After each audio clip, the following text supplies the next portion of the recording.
ஓம் சாந்தி.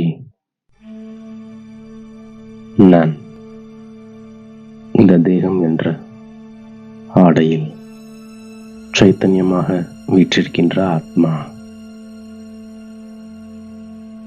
நான் இப்பொழுது ஆத்ம அபிமானியாக ஆவதற்காக தந்தை கொடுத்த ஒவ்வொரு சோமானங்களையும் சிந்தனை செய்து பார்க்கின்றேன்.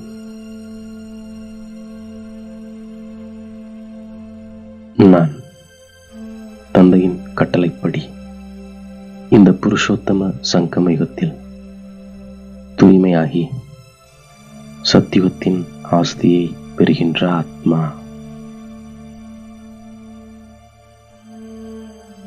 நான் மேலும் இந்த செய்தியை அனைவருக்கும் கொடுக்கின்ற ஆத்மா.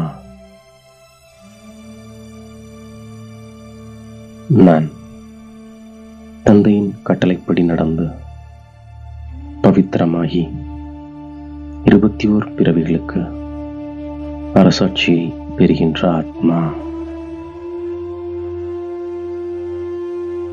நான் இந்த வியாபாரத்தை அனைவருக்கும் கற்றுக் கொடுக்கின்ற ஆத்மா. சிவத்தந்தையை நினைவு செய்து பவித்திரமாவீர்களானால் பவித்திர உலகத்தின் எஜமானர்களாக ஆகிவிடுவீர்கள் என்று நான் அனைவருக்கும் கூறுகின்ற ஆத்மா. நான் இப்போது எல்லையற்ற தந்தையிடமிருந்து அரை கல்பத்திற்கான சொர்க்கத்தின் ராஜ்யத்தை பெறுகின்ற ஆத்மா. நான் இப்போது என்னுடைய கடைசி பிறவியில் இருக்கின்ற ஆத்மா. நான் இங்கே தூய்மையாவதற்காகவே வந்திருக்கின்ற ஆத்மா. நான் உத்தமத்திலும் உத்தமனான தேவி தேவதையாக ஆகின்ற ஆத்மா.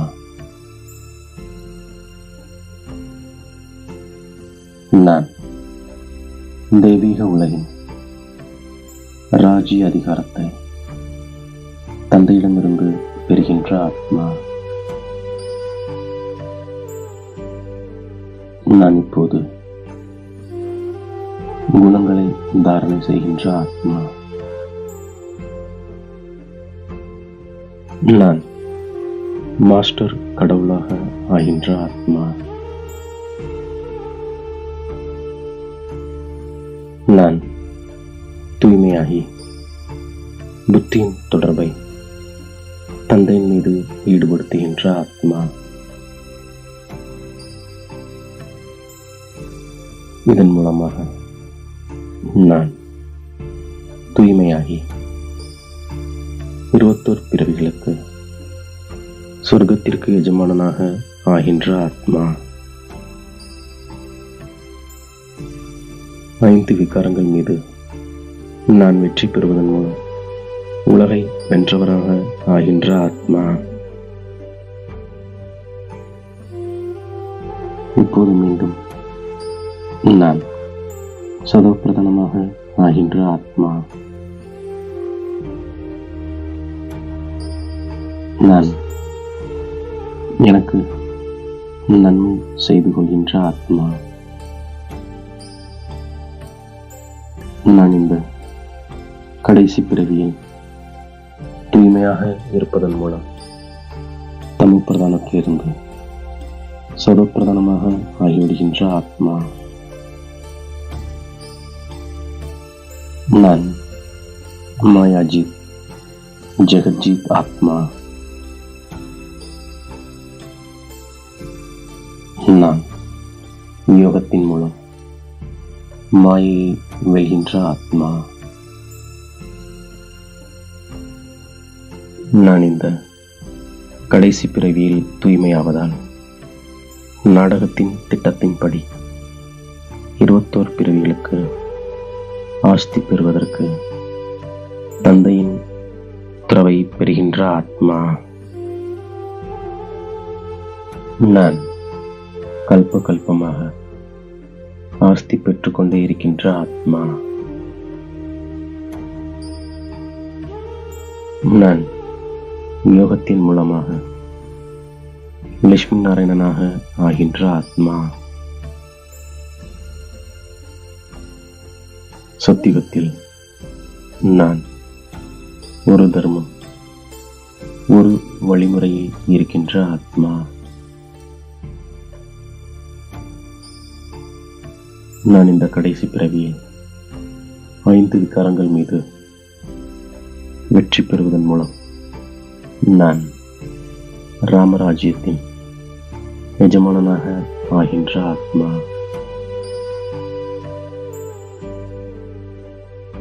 நான் தந்தை மூலமாக அழிவில்லாத ஞான ரத்தினங்களின் தானம் செய்கின்ற ஆத்மா.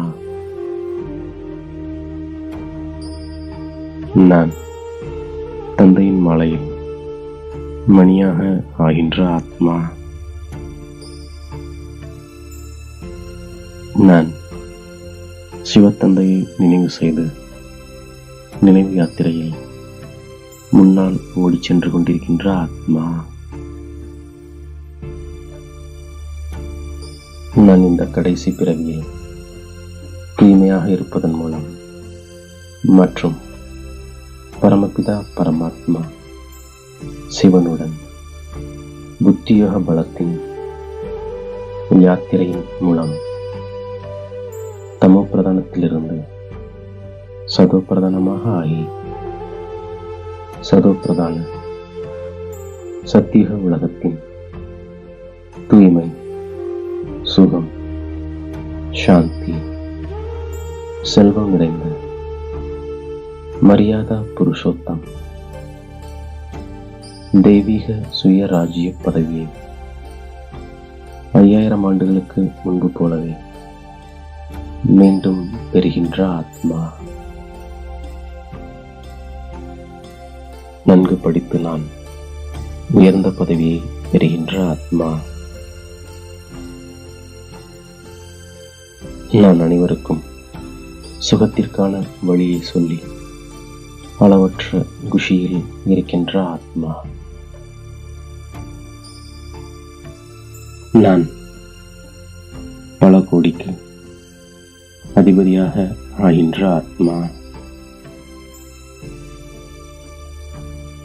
நான் உயர்ந்த பதவி பெறுவதற்காக வாயிலிருந்து சதா ஞான ரத்தினங்களையே வெளிப்படுத்துகின்ற ஆத்மா.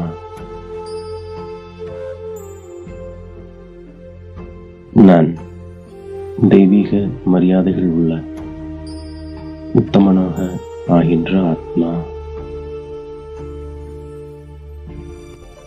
நான் இந்த கடைசி பிறவியை தூய்மையாவதற்கான உறுதிமொழியை எடுத்துக்கொள்கின்ற ஆத்மா. நான் தூய்மையாவதற்கான யுக்தியை அனைவருக்கும் சொல்கின்ற ஆத்மா. நான் எவரடியாகி சூழ்நிலை என்ற சோதனையை முழுமையாக வெற்றி அடையக்கூடிய, எப்போதும் மகிழ்ச்சியாக இருக்கக்கூடிய ஆத்மா.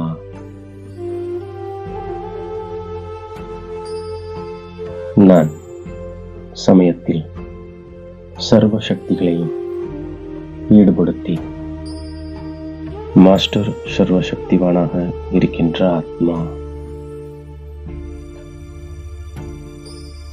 நான் சோமானிலிருந்து அனைவருக்கும் மதிப்பு கொடுக்கின்ற ஆத்மா.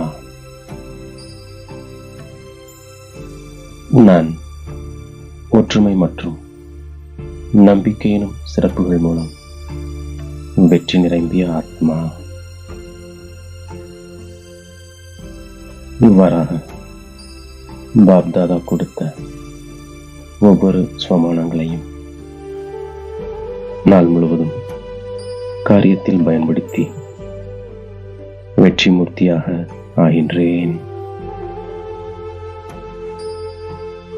மேலும் தாய் தந்தையுமாகிய பாப் தாதாவிற்கு என்னுடைய கோடான கோடி நன்றியை மனதார சமர்ப்பிக்கின்றேன். ஓம் சாந்தி.